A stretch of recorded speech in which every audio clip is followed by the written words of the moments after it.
March 12th, 2022.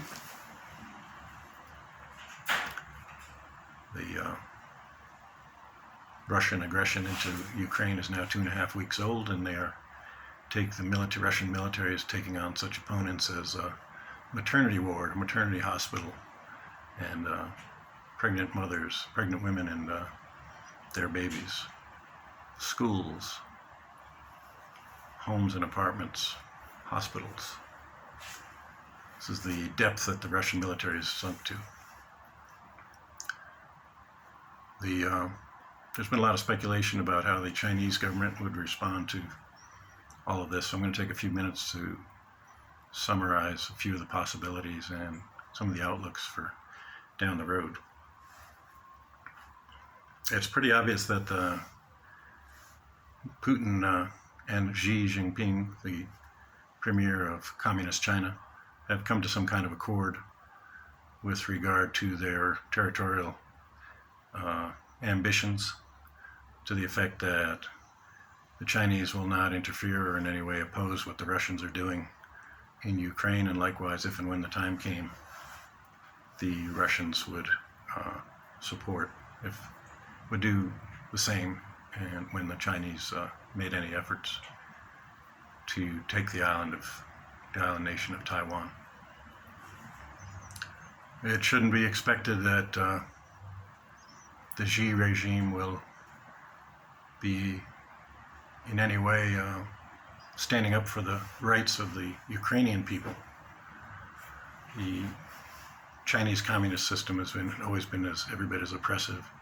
It is a dictatorship. It's never allowed free elections, and they couldn't care less about what happens to the people of Ukraine. What they do care about is the way the world is reacting and what it may mean for them. So the fact that Russia is being punished and in a monumental way, truly crushing the Russian economy, the Chinese will be paying attention to that. Likewise, the opposition, the fact that the Western European and the Western nations in general and their allies, have shown a strength of purpose in this in support of the Zelensky government, and unwavering. All of that is a strong lesson for China, since they only act on the basis of weak opponents.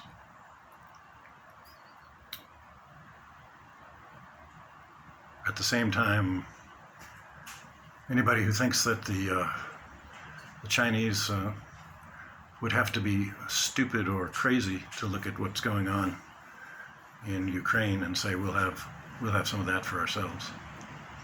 And they may be a lot of things, but Xi and the Chinese communist leadership has never struck me as particularly stupid or crazy.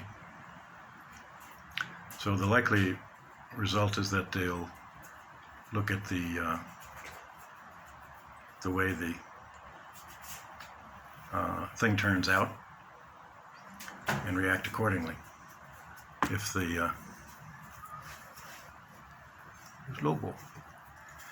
if the Ukrainians prevail and Putin is punished or chastised, or God forbid, from the Chinese perspective, if he's removed from power and prosecuted as the war criminal that he is, it would definitely affect China's plans for Taiwan. And if, likewise, if Putin is somehow seen to be the victor, or somehow manages to temporarily occupy and suppress Ukrainian opposition, then the Chinese Communist government might be emboldened to pursue something with respect to Taiwan. Taiwan has always been a thorn in the side of Communist China. It was where the nationalist Chinese set up their government after leaving the mainland in 1949, and for these last 73 years, there it has stood free. Now it's a democracy, free enterprise, and independent, and this has always been a tremendous thorn in the side of the Communist Chinese.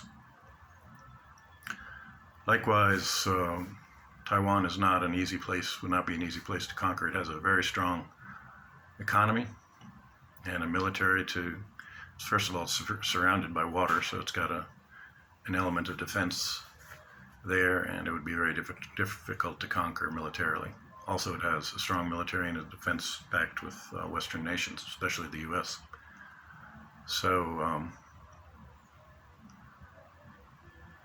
it's be a tough pill to swallow for the Chinese, and they would only do it once, and they're not suicidal, and they're looking at the suicide that Mr. Putin has committed, and on his behalf of the Russian people and his Russian government. And my guess is that the Communist Chinese really want no part of it. On the other hand, they have a window in terms of pursuing their territorial ambitions, and basically they're, as I understand it, they're at the peak of their power now, and that their economy can't possibly continue to expand in the next decades as it has in the last 3 decades. That they're, people who know much more about this than I say that they're running up against demographic limits, and which is to say that their population is rapidly aging, and they're getting a situation much like Japan found itself at the end of the 1980s. So that Japan, that was once thought that it would have the largest economy in the world, essentially it remains a economic powerhouse and a strong ally of the U.S. and the Western nations, but it never achieved the economic supremacy that people thought it might back in the 80s.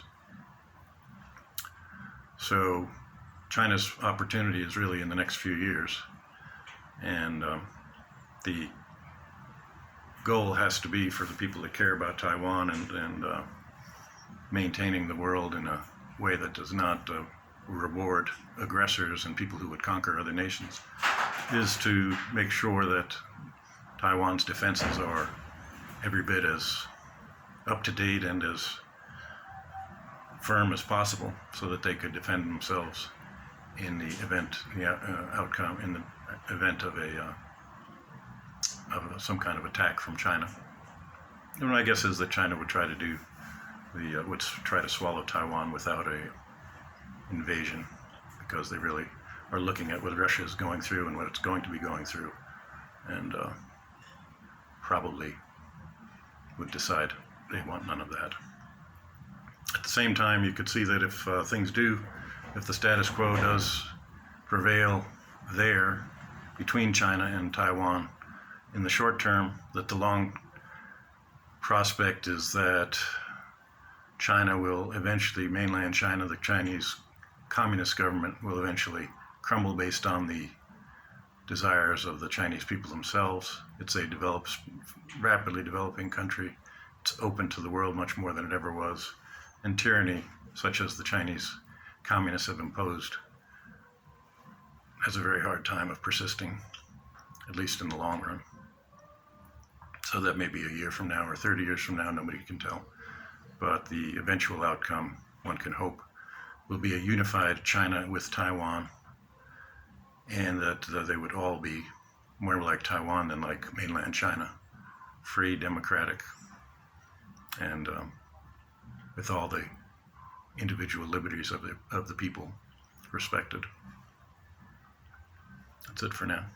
God bless.